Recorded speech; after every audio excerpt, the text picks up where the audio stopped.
It is May 6th, 2018. I'm Glenn Rubenstein, and this is the Wrestling Inc. podcast. WWE Backlash was tonight, the first co-branded pay-per-view since they've gone back to merging those two post-WrestleMania. Mr. Matt Morgan, Mr. Justin LaBar. Matt, what did you think of tonight's show? I think my hat's giving me some issues. Had really good potential. Main event, a little bit of not a big letdown actually. The main event tonight. We'll get into it. Yeah. Crowd was hot, man. To start with, Justin. Overall, what are your big picture, top level thoughts on tonight? Having watched the whole pay per view, I feel sorry for some people around the world who it's much later. or much earlier, depending on what side of the time zone they're on. I mean, it started off with a phenomenal match, and they said it right. It's hard match to follow between Miz and Seth Rollins, and there were some good spots. I thought I liked the Elias segment and such, but you and I were just talking about it before we went on air. Just momentum, just the momentum and the pace of the show, especially towards the back end, just pretty brutal to watch. Yeah, hey, if you stopped watching after Nakamura versus AJ Styles, that was the main event. You probably saw a pretty solid pay-per-view. If you didn't watch it and you're listening to the podcast, that's the recommendation. Backlash should be a much different experience. Pre-show match, Ruby Riott versus Bayley. Notable thing that Ruby won this. Bayley and Sasha had some drama ahead of it. I'm sure tomorrow night on Raw we'll see that feud continue at a snail's pace and discuss it more then. Opening match to the main pay-per-view. Intercontinental title match, The Miz versus Seth Rollins. So, Matt, what did you think of this match?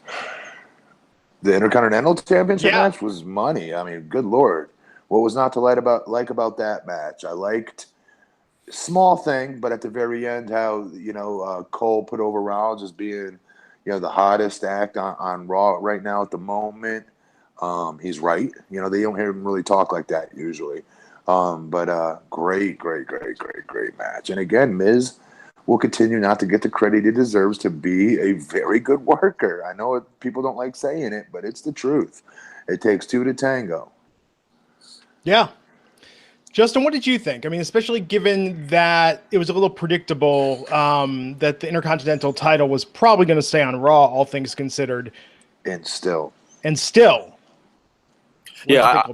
Yeah, I think the fact that it was so predictable that they made that not matter. They made the fact that it was predictable not matter, and you just enjoyed what you got. It was, to what Matt said, Miz is such a good performer, and I think a fact that kind of solidifies that he has gotten so good. He's so much better than what he was 9-10 years ago. Is the fact that they're in Jersey, so a Jersey, New York kind of Philly crowd. That whole region is a very tough crowd to satisfy, and that crowd very much.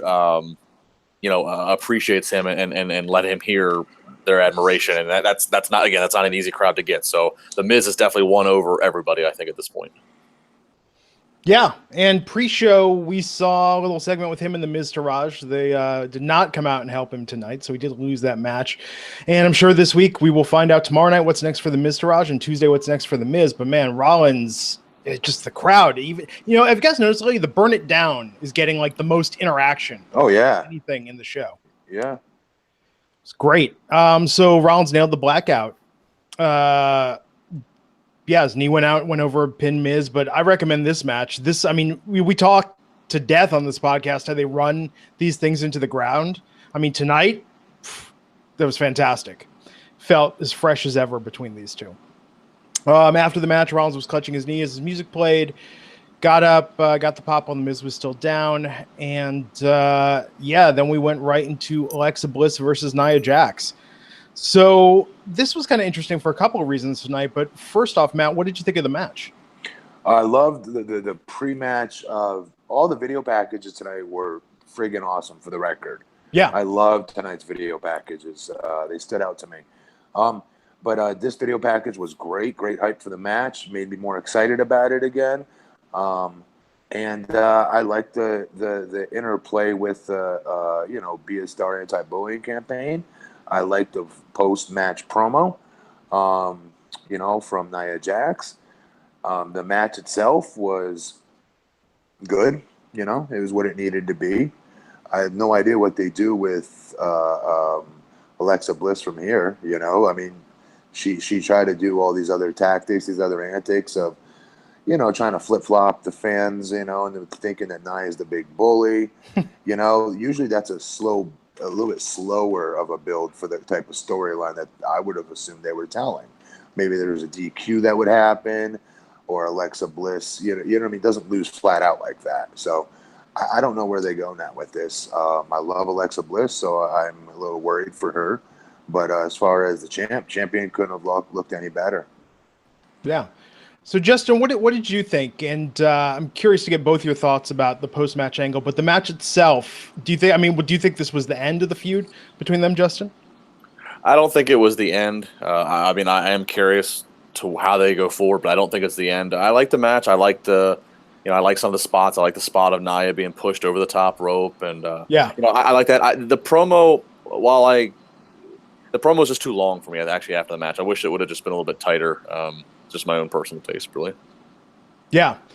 And did end with Nia catching Twisted Bliss and turned that into a Samoan drop for the pin and the win. So the promo after, Nia did something that was kind of notable in this feud. So Alexa's been cutting these promos, doing these moments of bliss, kind of like PSA, talking about Nia as a bully, telling a story about her taking food from a homeless woman, story about her at Disney World saying Alexa's too short to go on the grown-up rides. So after this match, Nia cuts a promo and says, this is for everyone that's ever been bullied. This is for everyone that's ever been different. And then she drops, "Be a star." So it's been a while since we've seen the Be a Star movement on WWE TV. Michael Cole quickly rushes in with, they do these all over the Boys and Girls Club. This is the WWE's anti-bullying promo. Yep. This signals to me this feud has to be near the end, because they're not going to go tomorrow night and have Alexa Bliss do another anti-bullying, mocking promo that's making fun of all that stuff against Nia.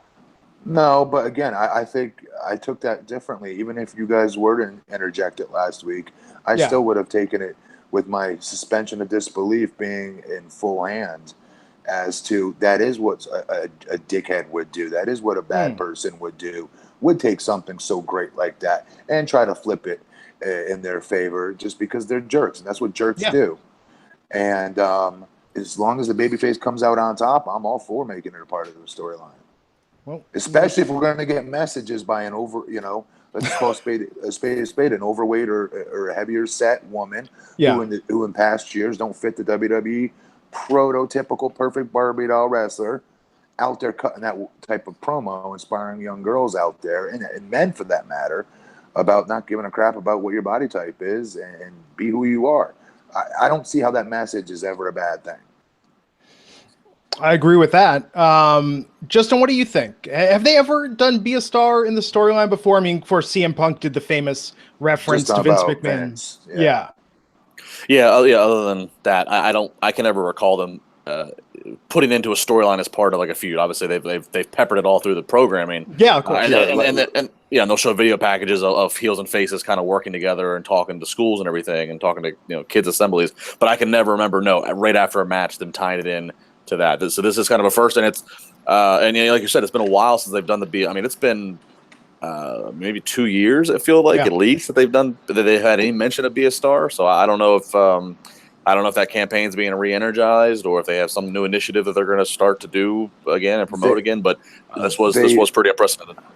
They've been doing it. They haven't stopped. They just haven't been promoting it on TV because they do 1,000,009 different things.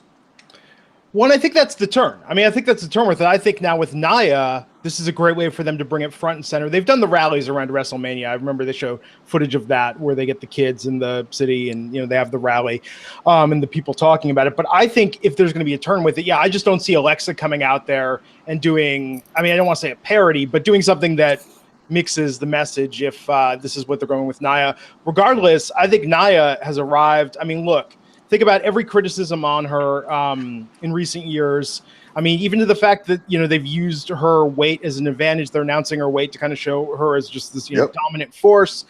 She got better ring gear. She's doing stuff that's more fashionable. For a lot of years, she was coming out in that, kind of drab, black, gray, and purple number. Well, I think Nia's just, she's really come into her own. Instead of focus, and that's important, I guess. But instead of focusing on that, though, Glenn. Yeah. I'm worried that you're setting the table for failure, that if they do touch this in a storyline setting, you're not in favor of it. I could see that, right? Well, look, man. I mean, I've got nephews and nieces. I mean, I think bullying is a problem. I understand that. For me, like in terms of, and we talk about in the show a lot of things that WWE does that offends us. For me, this is kind of low on the list. But I know for other people, it is a big deal because they do have kids that watch. They do have, a lot of kids that look up to these superstars and take this all very seriously. As I've said on the show, because some people in our chat have even said that these Moment of Bliss promos have been a little offensive, or they blur things too much, or it's body shaming. I've been a huge, I'm a bigger guy. I love the Moment of Bliss promos. I think it's, I've said it, they're turning Alexa Bliss into an Eric Cartman style chicken ass heel in terms of trying to take the high road and warp things to revenge. I personally love it for comedy, but I'm just curious if they're really going to go there. If people are offended by these Bliss promos, what happened? What happened to a heel promo? What I know. What? Listen, don't even get me started. We got way bigger issues going on in our country right now with what everybody's sensitive with today and what they're not. Friggin' Boy Scouts of America, I'm not even going to touch that right now. But yeah, did you guys know that they're no longer Boy Scouts of America? What? They're changing their name. Yes. Yeah, Scouts of America now. Is this like a 40-year delayed response to that Brady Bunch episode? But nonetheless, you can't be a boy and joy the Girl Scouts. But so I'll digress for a moment. My point is, our whole entire society is butthurt way too quick over everything. They need to settle down. With this, though, I have no problem with this, and here's why. Because as long as the baby face comes out on top, that is what you tell little Timmy. That is what you tell little Jenny, who you shouldn't even have to tell that to, because they're going to see the baby face come out triumphantly afterwards. That's the bottom line. And more importantly, if it hooks the child in that much more, even better, because they're seeing one of their the champion, this big dominant-looking female, go through crap and back. Yeah. You know what I mean? To right that wrong, right? And I think I don't see anything that's wrong with that. We're still coloring within the lines here. There's no more little Timmy and little Jenny. It's all Skylar and Tucker and Katie. Right, touche. Yeah. But here's the thing though. Now if Alexa Bliss goes over, with her foot across her chest while she, for the 1, 2, 3 and talking smack the entire time and takes a piss on her, then there's some serious issues. I don't agree with that. Yeah. Hey man, for me, come up and served. I have a problem with that. Yeah. My whole thing is like, look, I think as long as it's funny, I'm willing to give anything the benefit of the doubt. And I think that Disney World promo Alexa did, oh my god, that I put up there with the best things they've done this year. That was good. Good. Yeah, really. And I didn't see any body shaming in with that or anything offensive at all with that one. Yeah. I mean, this isn't Piggy James. This isn't. That was offensive. Yes. And so we'll see. We'll see where it goes. I'm sure we'll have more to talk about tomorrow, the next chapter in this story, if they continue with that. So after that, we got United States title match, Randy Orton versus Jeff Hardy. Jeff Hardy retained. You could tell Randy was going to lose this match from his entrance on. I could tell. Really? Yeah, he wasn't into it. Yeah, he was just weird too, right? Because I feel like lately he's been a little more into it. Yeah, he's had some pep in his step. He was back. I thought you could tell in his entrance. Watch his demeanor. I could tell right away. Yeah, what's funny? The woman cutting my hair the other day watches a lot of wrestling. But doesn't describe herself as a hardcore fan. But she was saying Randy Orton, he's got a great look and he's very talented, but he just gives off this aura of not caring. And I was like, and you call yourself a casual fan with that sort of attitude? Did she tell you that you're getting the Randy Orton haircut? No. I did go in one time though after people were telling me I looked like a fat Finn Balor, and I was just like, just cut it like this. It works for him. I'll take the undercut. That's awesome. Yeah. You should have, Glenn. You should have told those people to be a star. Yeah. Hey, it's fine, right? He's a good-looking guy. I'll take that. Anyhow, so Randy versus Jeff.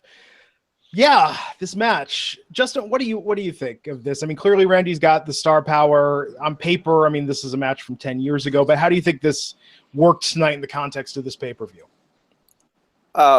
Again, predictable. I mean, honestly, I was actually expecting, maybe somebody new that's come to SmackDown. I know a lot of people were saying maybe Almas. I was kind of expecting something after the match. I figured Hardy would retain, but Yeah, I don't know. I mean, it was good. It's you said it's a match from 2008. Both guys still in phenomenal shape for the age that they are. They still do their move sets, do it really well. They work together well with almost anybody. But I kind of figured, okay, this is a predictable match. It's fine. But I was expecting something after the fact. One of the guys, like I said, Almas or Sanity or somebody to appear and just give me some kind of a cliffhanger.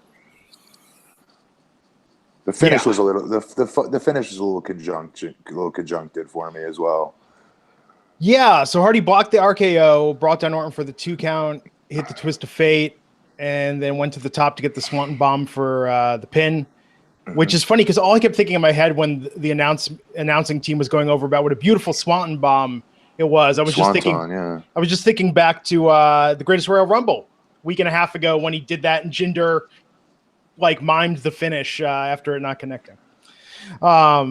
But yeah, different move, but cheap plug because I know I have kids at home watching. I'll make sure they see what Matt Morgan's using. This is called BioVape. It's a B12 vapor pen. That's all. I'm trying to quit smoking. Don't smoke, kids. Yeah, absolutely, man.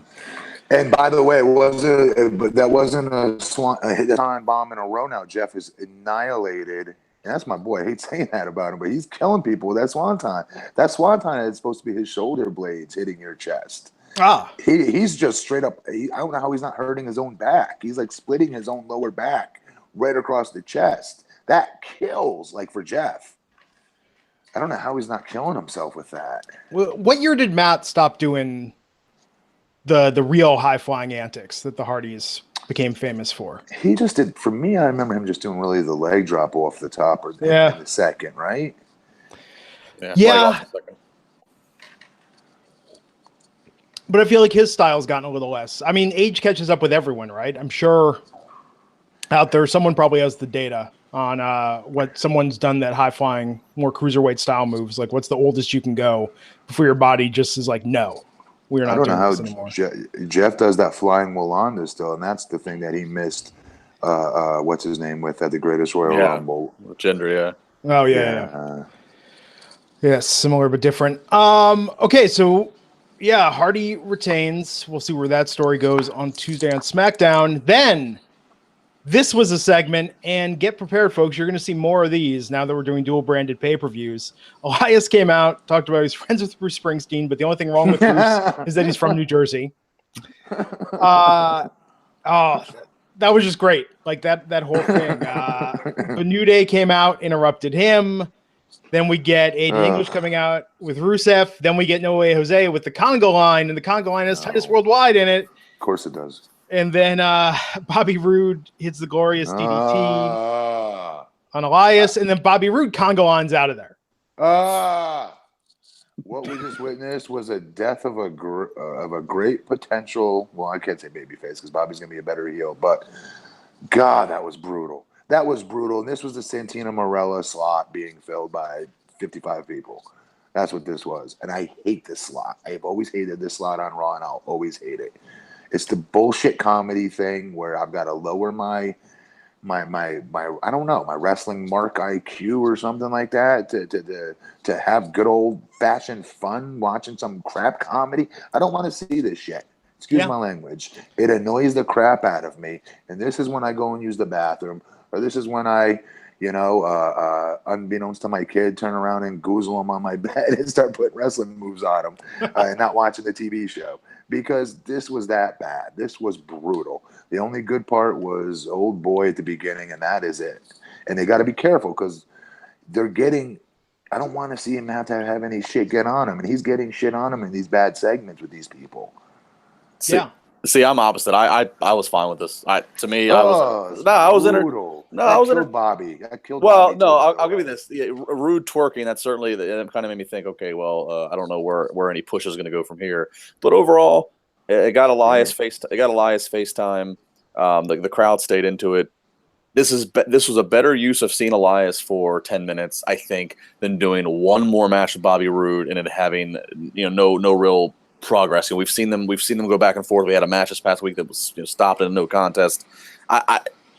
Elias was my focus, and I was fine with this. To me, it changed the pace up of the whole show. It was some comedy filler before you get a Daniel Bryan match, which you're going to get well, usually you're gonna get a lengthy Daniel Bryan match. That match was weird. We'll talk about it, but I was fine with it. To me, I thought this was fun. The crowd stayed into it. If the crowd would have been crapping on it, okay, but the crowd stayed into it. And again, that's a very tough crowd. Listen, that crowd, like, who cares I get the crowd can make the show better during matches, especially during false finishes. I understand that. I've had this argument with Raj and Glenn before. But they'll never dictate to me what I find funny. You know what I mean? And that shit was not funny. What's his name is a star. Elias. Yeah. And they got to get him out of this slot. He didn't need to have any of them out there. Just let him do his own shtick. He would have been fine. We don't need this other crap to happen. Well, Bobby didn't have to come out either. Bobby didn't need to come out either. Just let Elias have his damn segment. Yeah. Has it ever not been broken up? When's the last time it's not been broken up? With Elias? I mean, he's never made it. Even when he does a full song, he goes into a second one. I don't think Elias has ever said, "Thank you, folks. Good night," and just walked out of there. I don't know, something. I don't. That Village People line is I'm sorry. Well, but what do you do though? Okay, so you have the live audience that buys tickets to these pay-per-views before the cards are ever announced. Okay, the lull that you need in the show, like what he's talking about before, like a Daniel Bryan style match, is that you let him have the concert. Maybe Bobby does come out, but Bobby doesn't get the best of him again. I don't know. Well, they want TV. They want people to see all the familiar faces that they like. I mean, Rusev, New Day. I mean, I'm almost wondering, maybe they do what NXT does in their Florida shows. Maybe they start saying, like, hey, at these pay-per-views, if you get there early, so it'll pack the crowd from the beginning. Maybe they do meet and greets and have them come out and shake hands, sign autographs, please the crowd. But, I mean, the pay-per-view, quote-unquote pay-per-view payday, like, Breezango, for being in that segment, didn't earn a substantial bump tonight, did they? No. Yeah. So I'm just trying to figure out the logic aside from pleasing the fans that are there. I don't think the fans were pleased that Breezango was there. There's maybe one or two. They're just like, Fandango's my boy. I like both of them. I'm just saying. I don't know. We're spending too much time on this already. Go ahead. Sorry. So quickly, want to give a plug. God, it's funny. You see all of us with our facial hair tonight. Dollar Shave Club, sponsor of this episode. So when I got the haircut and got the beard trim, what do? I go home, I shave with my Dollar Shave Club razor. I get the edges. I get it all smooth, how I want to look, nice and groomed. But Dollar Shave Club now has everything you need to get ready in the bathroom. And they're much more than just razors. They deliver everything that, well, frankly, you need to look, feel, and smell your best. If you are thinking about trying it, let me tell you, now is the time, because it's not just the razors. You name it: shampoo, conditioner, body wash, toothpaste, hair gel, and even a wipe that'll leave your tush feeling tingly clean. That's in the copy, Matt. That wasn't just off the top of my head. I'm not going to take credit for it. I'm a big fan of their amber and lavender calming body cleanser. I've actually got to say that has been great. It's very nice. Doesn't leave a residue. Nice, clean, smells good. I've never smelled anything like this. And good luck finding a product that great at the store. Hey, it's important, man. Do you ever do that, like with your body wash, where you sit there and just inhale and you're like, I just want to sit here and huff this for the rest of my shower? No, never. Never? No. You've never had a body? Well, Matt, you've got to get on the Dollar Shave Club for this amber and lavender calming body cleanser. You will sit there and you'll just be like, I'm just going to dab a little behind my ears. So I'm just smelling it throughout the day. Were you really calm? Were you really calm?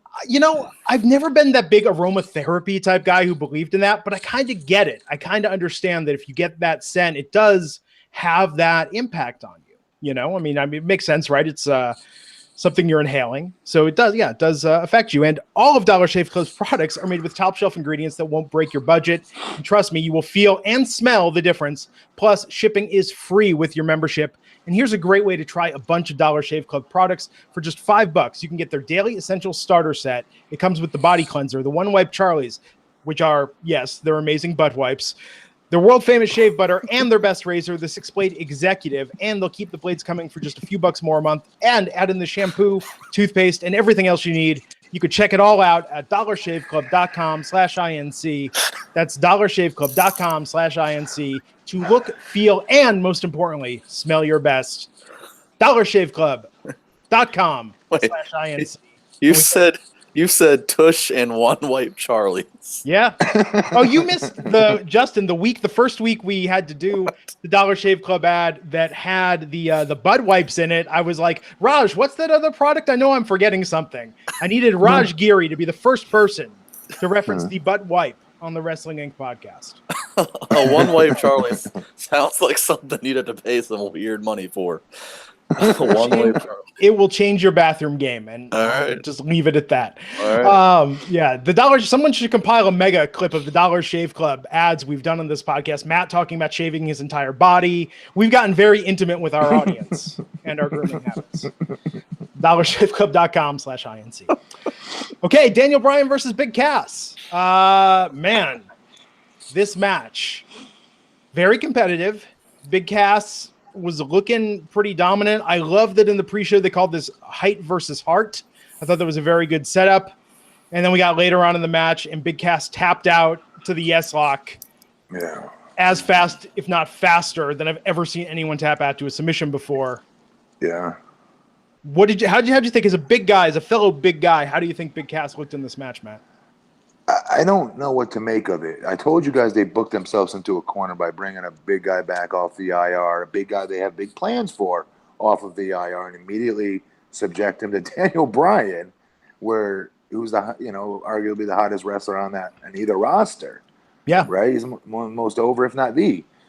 So he ain't going to win. You knew that going into this. I said exactly what was going to happen. Remember, I predicted not that to a brain surgeon to predict this, but that he would lose and he would get his heat back after the match. And this is really going into detail here, but like the one thing that I couldn't stop noticing was the goofy faces of Crazy Man. You know what I mean? I just kept thinking angry praying mantis, with eyes boggling out of his head at the very end there. It took me out of the moment, actually. Yeah. He doesn't got to go. You don't, Kaz, you ain't watching this, but if you are, you don't got to go overboard with those facials, dude. Your size, your look, that does so much more than you think it does. Facials are important. That's where Vince will always say we make our money. Yes, he's correct. But you can do it with less. You don't got to go like overboard and like think you're kicking it in the fifth gear. We know you're in fifth gear when you just got done trouncing him outside of the ring and throwing him in the ring and setting him up for your patent and big boot, right? Yeah. You don't got to do all that. You don't got to go crazy with them faces because it looked silly. It just looked silly. My other problem with this is, are they making him a chicken shit heel or are they not? Because if they're not making him a chicken shit heel, he should not have tapped immediately like that. And amongst other things, I didn't think Corey, who I love, he's my favorite commentator ever. Well, not ever, but recently, love Corey. He's a friend of mine. I love him to death. But tonight, I didn't like what he was doing in the announce booth with Big Cass. I thought there was a little burial happening, not on purpose, but it was hurting Big Cass's character, in my opinion. About what are you doing? Stop taking it easy. Come on, kid. Don't refer to him as a kid. You know what I mean? Even though you're older and you're more experienced, don't call him a kid.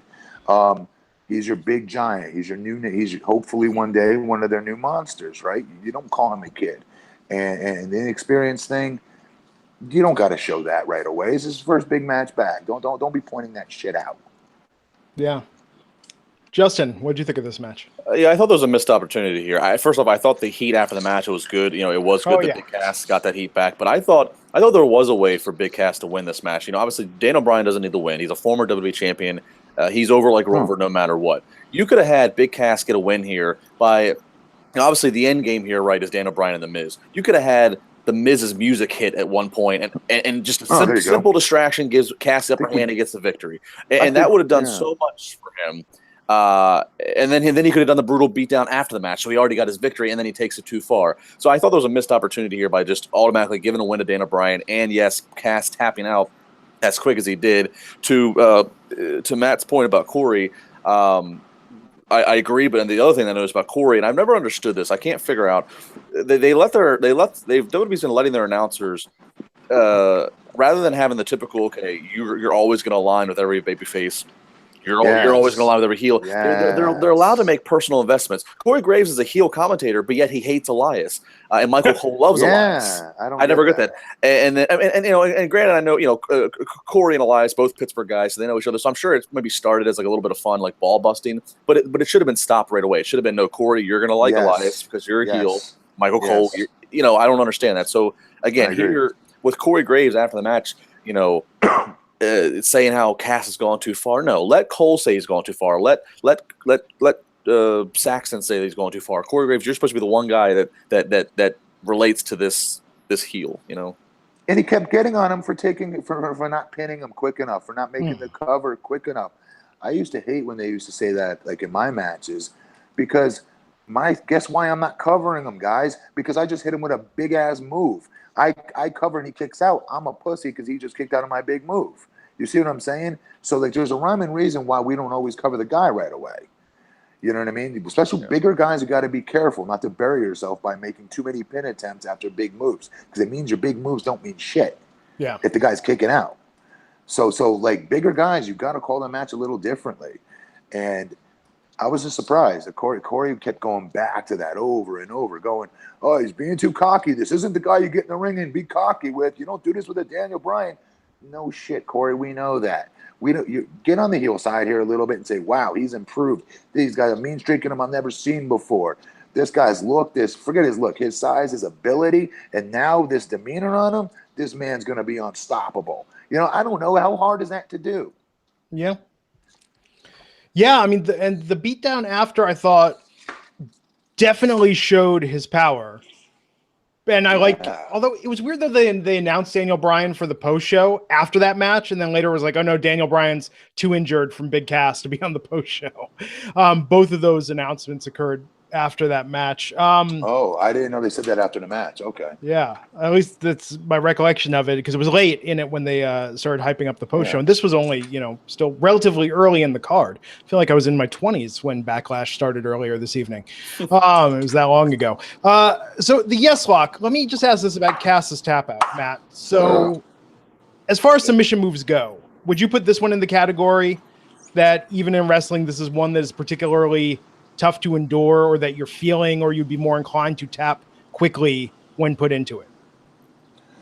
One can argue you tap out immediately so that an injury doesn't set in and you're on the IR the following week, right? Sure. That could always be the argument to cover your ass. And I'm intelligent for doing it, or the people, I would say, well, aren't you bigger than him? Aren't you supposed to be able to just pick him up with one arm and bomb him on the back of his neck? Because you're 7 feet tall and you can't teach that. And that dude's 5 foot nothing. And well, apparently you could teach that. You know what I mean? So like, I don't know. I don't know. I know with the ankle, with like Kurt's ankle lock, for instance, I was a different kind of heel though. I'd say the heel, like I've got to fight like Kurt a few more times, or I'd say something along those lines. You know what I mean? Tonight wasn't going to be my night. So why not tap out and get a match and get my rematch the following week where I'm still at full strength and have a better opportunity? Sure. I mean, you can get out of it, but I don't think that's what they were going for here. Yeah, and especially, I mean, Justin, what do you think of this back-to-back where Cass's last big match was with Enzo, and Cass had to stop the match because of his knee? It's kind of weird. I'm not saying that that's the narrative that's being built, but it is kind of weird that now those two big matches, the last one he had and this one tonight. You mean they're trying to say that Big Cass is SAWFT? No, it was, and that's why I thought that this was a missed opportunity. He could have won, and with a little bit of distraction or something, and that would have been very important. By the way, I don't know if you saw Cass's tweet. He tweeted after the match later in the night. He tweeted like something to the effect of like, so proud of my big victory tonight, or something like, So he's obviously going to go the route of he actually won the match, or he won the battle. Maybe he lost the battle, but he won the war. I don't know. That seems to be what he's going for. And I hope he gets something out of it. Shit. Yeah. And we're all rooting for this guy. I think these criticisms, these things we're saying, it's not that we want to see him fail. It's just that, man, it's tough because and there's stuff there, man. The way he's been talking, those promos he's been doing, much improved. He's gotten a lot better, but these things matter. So after that SmackDown Women's title match, Charlotte Flair versus Carmella. Okay, this match went on for a fairly long time. Carmella tried to escape for the first part of the match. Then they got into it and had a real match. Back and forth where they made it look like Charlotte was going to tap out a couple times. But ultimately, Carmella did win and pinned Charlotte clean. So, what did you think of the match, Matt? And what did you think of how competitive this was? It needed to be competitive because she's the champion now. Okay. And one of my complaints was physically, two of them, looking at each other, say eye to eye, face to face, right? There ain't much going on where you're worried about Carmella, okay, right? So we needed a good back and forth match where Carmella was showing her wrestling acumen and being able to hang with someone like Charlotte. Because even though she's not the champion, Charlotte is still the it girl in that division. Say what you will, she just is. So what I didn't like was the finish. I don't know if you guys caught this. Maybe, and I just caught my phone. Oh, I thought Matt was setting his phone down to act out the finish of the match, which would be a new level for this podcast. Yeah. All right. You sure? Yeah. I'll go back to headphones in a second, but this is a good point. Watch the match. Everybody watch this. Go back and watch the finish of that match. What didn't make sense was Charlotte was kicked, okay, and pushed forward so hard that she decided to jump onto the second turnbuckle and then the top turnbuckle. Do you know what I mean? Like, it didn't make sense for her to go into that moonsault at all. It made no sense at all. The moonsault would have made sense had she done something like slammed, what's her name? God damn it. Carmella. Carmella. Slammed Carmella, bumped her with something, like picked her up and slammed her. Then go to the top and then miss it, then tweak your knee. The sequence going into that, for me, took me immediately out of that match. Because you're never going to see somebody get kicked in the butt forward. Their momentum carries them into the corner where they just decide to start climbing a turnbuckle. It just doesn't work that way. You eat a turnbuckle to the face first, or you miss it and you go flying chest first into the second buckle, or tackle the damn ring post because you got pushed so hard. You don't get pushed so hard that you climb up the damn turnbuckle and then go for a moonsault. It took me out of it, and I was surprised to see them do it. But they needed to get there for her to tweak her knee, obviously. I just thought there was much easier ways to go about that than what they did. And what's her name? I thought looked good. This was much more competitive. I mean, I thought she would run away and it would be a short match. She would retain by, count out, or that the Iconics would come and help her win by DQ. I have to say, Carmella winning this clean in a competitive match, never would have guessed that. Needed to happen, though. It needed to happen. Yeah. Justin, what did you think? What did you think of this match? Well, I mean, I'm happy, like Matt started off with. I mean, there needed to be some competitive match because Carmella is a champion. But yeah, I mean, I don't know. This was longer than I thought it would be. It didn't do too much for me. To Matt's critique there, it's a little bit less offensive, but we saw it every match with Dean Ambrose when Ambrose does that spot when he gets hit, and then he gets hit so hard that he flings himself to the ropes. Winder close on. I hate it. It drives me nuts. This was good. I thought the way Charlotte reversed a lot of those moves was really cool tonight. I mean, yeah, man, I guess we go on to Money in the Bank. This is the house show match that they're doing. So yeah, Carmella took advantage of Charlotte's knee when she went up for that moonsault. Her knee went out. Carmella took advantage, covered her for the win. Okay, so back to back between that, which was a surprise. And again, as we predicted, no titles changed hands tonight. This was kind of a very predictable pay-per-view in some of the booking, but the matches themselves were a little less predictable. The no DQ match for the WWE title, Shinsuke Nakamura versus AJ Styles. People are out of their freaking minds if they didn't like this. Listen, I give up. Okay, then I'm complete. I'll admit it right now. I'm completely out of touch with wrestling fans. If they could not get into this storyline tonight, I thought it was well done. It was a little long. Yes, you want to say it's a little long, I'll agree with you. Okay, but here's what I did like. The heat, everyone, I'm assuming I could talk in normal wrestling terms, right? And jargon and whatever the hell you want to call it. The heat portion of the match, the fans at home know that. I'm assuming they do. When, there's the babyface shine, right? There's the beginning of the match. Mm-hmm. There's babyface shine. Next comes the heat spot or cutoff. Then it's heel heat on the babyface for the majority of that match. Then there's usually a comeback, right? Then there's the false finishes and there's finish. There you go, wrestling fans. I just gave you ABCD of Wrestling Formula 101. The heat part of the match usually takes up the majority of the match. Usually. And it's usually boring, as we saw with Joe versus Roman Reigns. Lots of boring ass holds and stuff you guys generally don't like.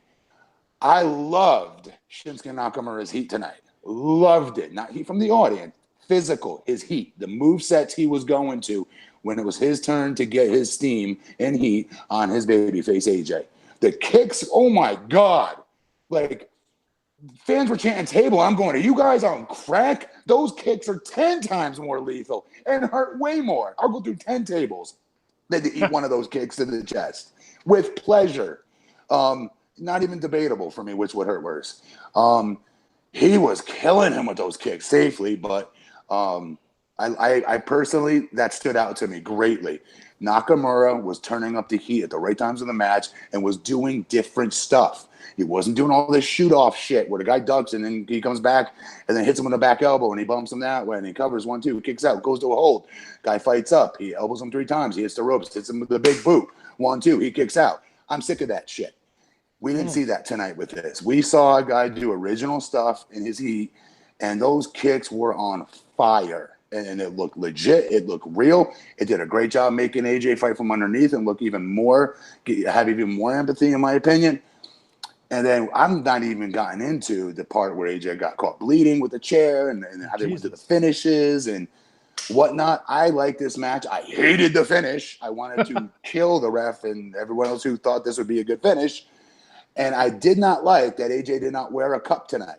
Yeah. I didn't like that, but I'm wrong because did you hear the fans react for AJ to give it back to him? The nut shot. Yeah. There were the fans' reaction. So that we've got to give the storytellers, the writers, their credit because we don't give it to them. We don't give it to them enough when they deserve it. When they wrote out this storyline, I'll be very clear with you. They wrote this out that AJ's going to get his. He's going to give his comeuppance via the nut shot back to him one day. And the fans will come with it, right? Because we kept saying he's going to keep getting buried. Why is he not wearing a cup? AJ eats this thing to the nuts every freaking week. Wake up, AJ. You look like an idiot.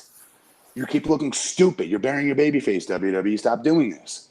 And that fan reaction tonight when AJ gave it back, I don't want to say I'm wrong, but maybe I am wrong because I thought it would take him wearing the cup to not look like an idiot and all those weeks of getting nut shotted like that. But the fans reacted tonight just for AJ not only taking it, but being able to give it back to him, and they popped like crazy for it. That is what the writers wrote that angle out to get to that exact moment. So you got to give them credit for writing that. But other than that, the match, I enjoyed it. I just hated the finish. I hated the fact that it was a no contest, right? Because neither one got up. Justin? Yeah, very entertaining match. I'll accept the finish only because they didn't make this match go on last. Had this been the thing that had to end the show, that would have been a really bad ending to the show. Not that what we got was that much better, which we'll get to. But you got to think this is the third time that these two have fought on TV in 4 weeks, basically. Yeah. Mania, Greatest Royal Rumble to this. So I mean, that is a challenge to try to find finishes to this to keep this going. So, I mean, on that respect, I get it because obviously these guys are going to have more to come. I'm just happy that it was not, again, the thing that ended the show because that would have been a very flat ending to the show. But it was a very entertaining match and echo everything that Matt just said. It definitely makes them look tough. I mean, how many shots did they each get in? So they got at least one punch. There was a simultaneous double kick, which I would love to know how they rehearsed that to be able to both do that and overcome their urge to protect themselves while simultaneously doing it. There was the chair spot where, oh my God, AJ didn't hold on to the chair. So when Shinsuke hit it, flew right back, cut him in the face. If this had been their Mania match, oh my God. I mean, this was tonight, the knockdown, drag out, the double count out was the only dissatisfying part. Hey, Glenn, he meant to throw that. He was supposed to throw that chair. He wasn't supposed to hold it. Really? So, the accident was that it just hit him in the face. It wasn't supposed to hit him. It really did hit him so hard it bounced right back in his face. It's crazy. Yeah. Oh, one more thing. Yeah. Guys, I don't know if you saw it. Did you see the part of the match where Nakamura was like messing with the chair with his foot to get it slid into position. Did you guys catch that part? No. Where right before he hit it like an exploder suplex, like an inverted. The thing he hurt John Cena with, that whatever the hell that move that is. I think it's an inverted. Onto the chair. Exploder onto the chair. He had the chair upside down, the wrong direction. He had all the ridges facing up, and AJ had to take a face bump on that. Ooh. No, I didn't catch. And when I say face bump to fans, I don't know what that is. It doesn't mean really on the face. It's just the front of your body, anywhere on the front of your body. And I was like, oh my God, it could be his knee. It could be an elbow. It could be anything that hits that ridge and get split open or get hurt. He get hurt. He made out without getting hurt big time. Yeah. So we'll see where this goes from here. Man, if the pay-per-view had ended with this, if we had gone from Rollins and The Miz to this, I would have said this was the most successful pay-per-view outside of the big five that WWE has done in ages. The girls delivered too. Yes. Yeah. So, the low blows connected at the same time, double count out. And then Braun Strowman and Bobby Lashley versus Sami Zayn and Kevin Owens. Amazing to see on Twitter. Everyone's like, oh, Bobby's going to turn. Bobby's going to turn on Braun. I said it too. Yeah, and instead we got Sami Zayn and Kevin, a little trouble in paradise between the two of them. Nobody predicted that. None of us predicted that. But they played it off more as like, oh, they're dysfunctional. They have a strange relationship. They played it off that way more than a breakup. Well, that actually makes sense because we've seen these. I mean, we saw after all those months of Sami and Kevin together battling Shane and Bryan on SmackDown. Then we saw Zayn and Kevin having matches again. So I mean, it kind of does kind of fit that they are. They have the loyalty to each other, but they're always due for a match and a little bit of a breakdown every now and again. It's kind of like the relationship that they've formed. So Matt, what'd you think of this match? I didn't like it. Yeah, I mean, I think for the placement, it needed to really rise above to be anything other than just there. I know we spent a lot of time on some of these earlier matches. I'll try to be quicker on this one. I didn't like this. I didn't like them teasing them breaking up or doing what they were doing, even though we're saying it wasn't them breaking up. I get that. I also tell you right now, it didn't do the two baby faces any favor. They look like bullies. Yeah. To me, they look like bullies. Nobody was impressed by that post-match stuff. Nobody. Well, here's the other thing. Listen closely at the very, very end of the last one. A month ago at Wrestle Frickin' Mania, Braun Strowman opted to have nobody on the roster as his partner and a team with a 10-year-old. Why the hell is 4 weeks later is he fist bumping Bobby Lashley, fist bumping Roman Reigns, teaming with him, and happy about this? Why? I don't want to see Braun Strowman happily in a tag match. You know what I want to see? I want to see Strowman and Lashley win that match like they did tonight, and after the match, I want to see Strowman pick up Lashley and power slam him and give me a big Braun just to remind Bobby Lashley that Braun Strowman is the monster. That's what I want to see.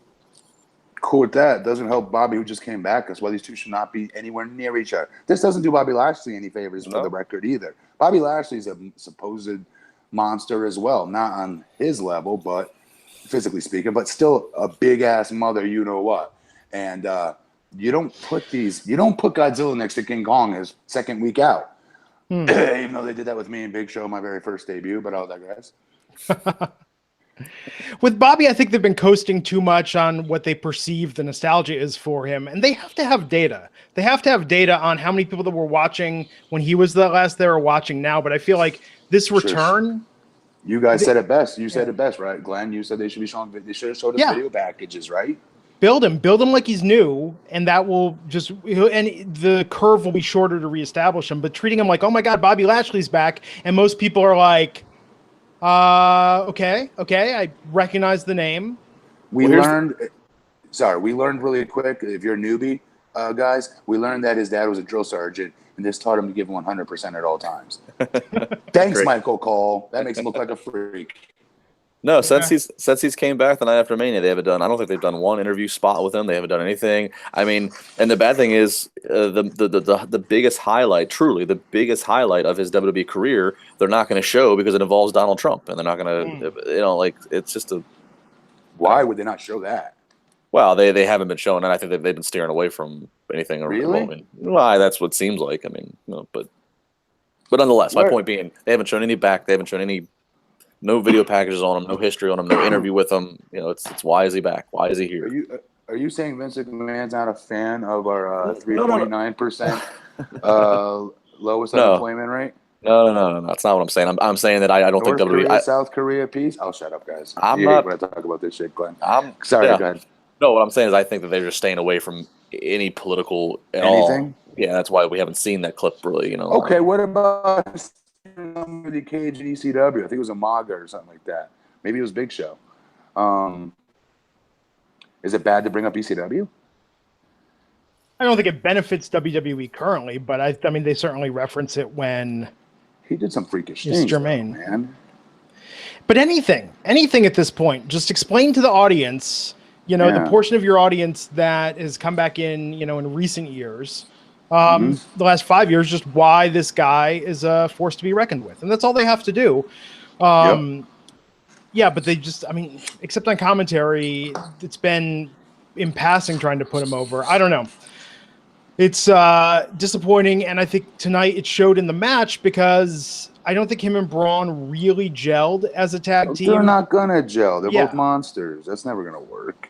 Yeah. I mean, the KO Sammy story was much more there, but you didn't need Braun Strowman or Bobby to tell that story. Yeah. Yes, sir. So yeah, basically, let's see what happened there. They both got their asses kicked of Sammy and Kevin. Yeah.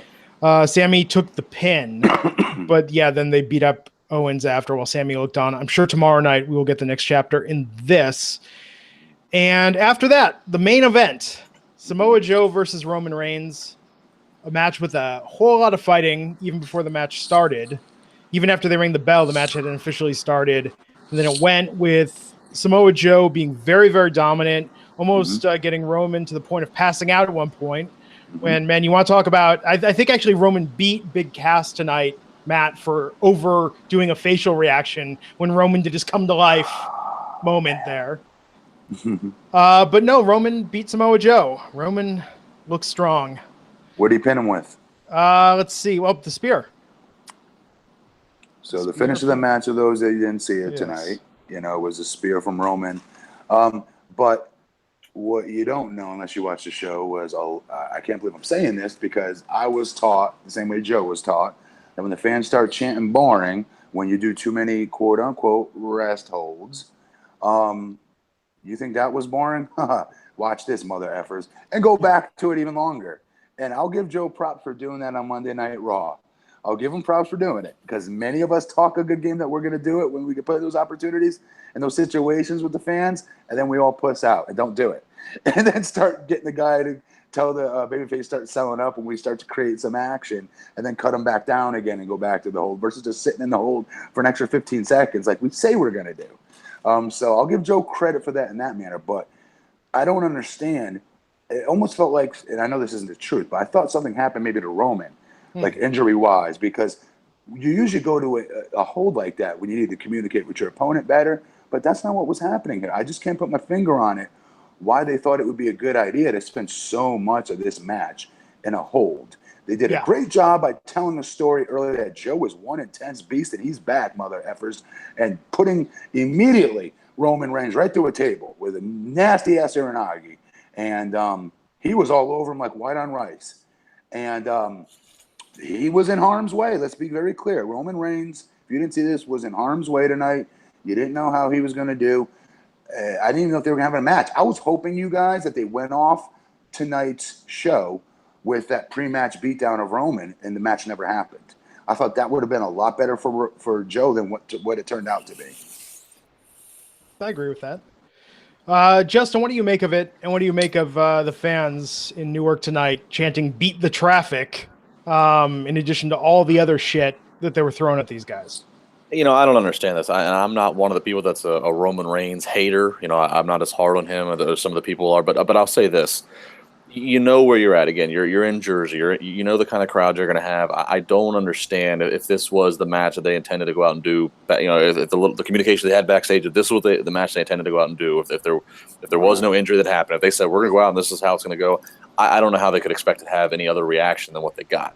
That said, prior to the match, I love that intensity. I love the initial stuff of Joe with the strikes and the bell rung. I'll give some props. Mm-hmm. There was a few spots I thought that were nice, like when Roman went to go do his drive-by where he does that drop kick on the apron. I loved how Joe snatched him and put him in the submission.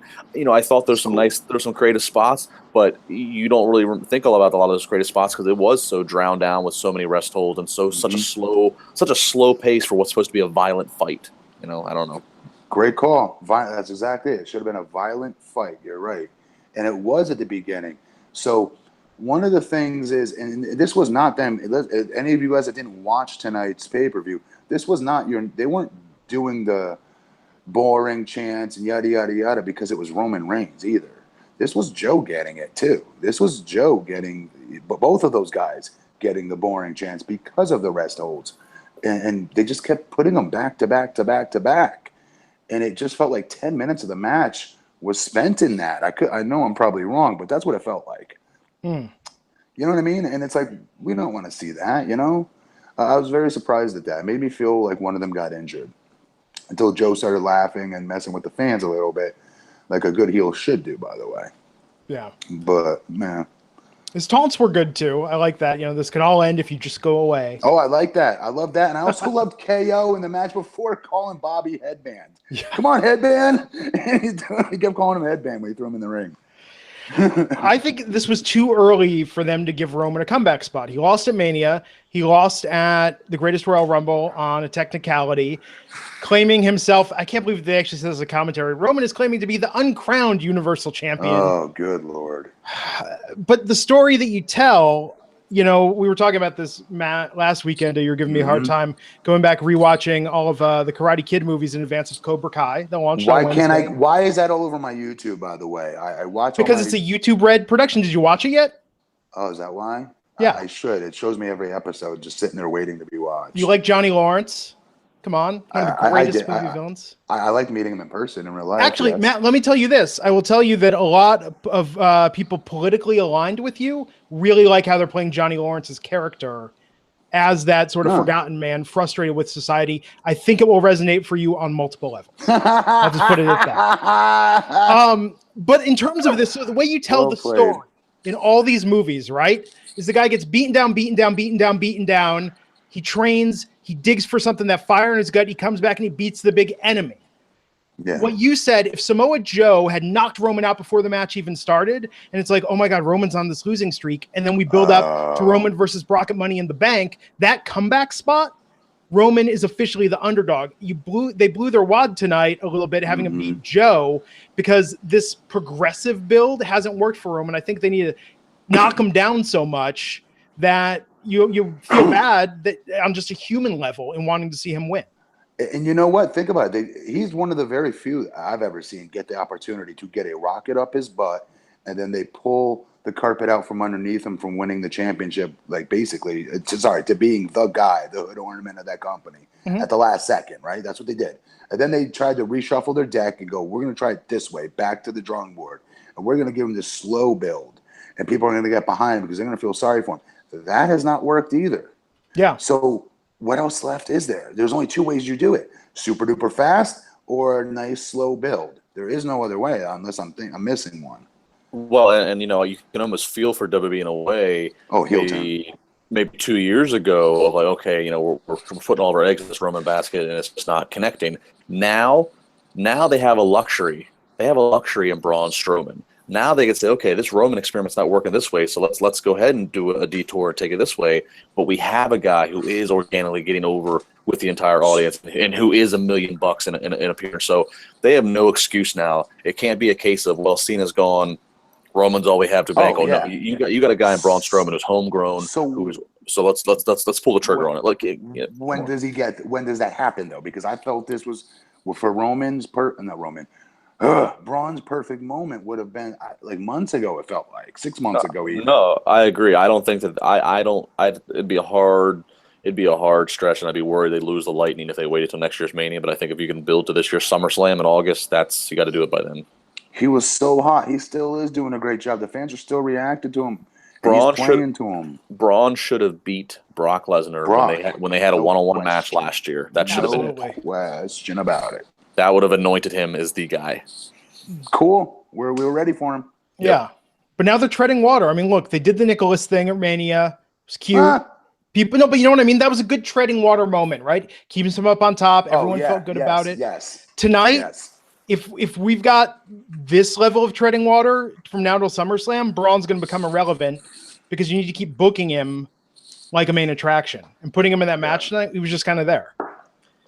And that's not Braun's norm. And it was the same thing on Raw last week, too, putting him in that tag match. Braun is an attraction in and of himself. You don't need to surround him with these other guys.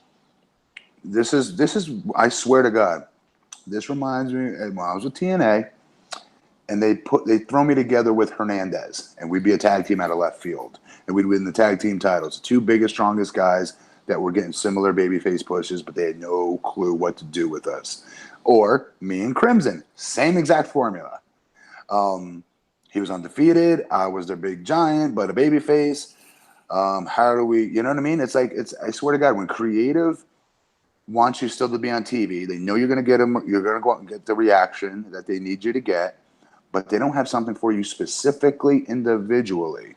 This is what happens. Bobby Lashley and Braun Strowman. And I'm shocked. I didn't think WWE did that. I thought that was like a TNA thing. I swear to God, I really did. And I'm watching it because you tell me how Bobby Lashley comes back and doesn't get a singular storyline. Please explain that to me. Yeah. No, it doesn't make sense. And I think a lot of people are saying tonight maybe is the reset that we didn't get after WrestleMania. I'm really hoping tomorrow night, Monday Night Raw, SmackDown on Tuesday, that we get some new storylines, some new configurations. Tonight's show, being that Mania is done, and then we had the Superstar shakeup 3 weeks ago, and then the Greatest Royal Rumble a week ago. Tonight's show felt like an inconvenience to WWE. It felt like an inconvenience.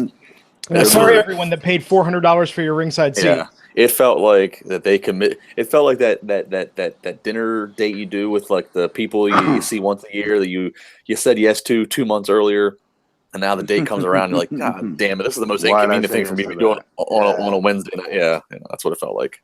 And a shame, you guys. There's some good. If you just saw the card with the names on it and the matchups, I'm sorry, Nakamura versus AJ, I would have bought tickets to that. Yeah. My boy's main event versus Roman Reigns, I would have bought tickets for that. You know what I mean? I don't know. The girls' matches, I would have bought tickets for that. You know, so this just goes to show you how important it is to carry out and how important storylines are. Yeah. Yeah, man, I'd much rather would have seen Braun in a main event against Samoa Joe tonight. I feel like the crowd would have much rather seen that as well.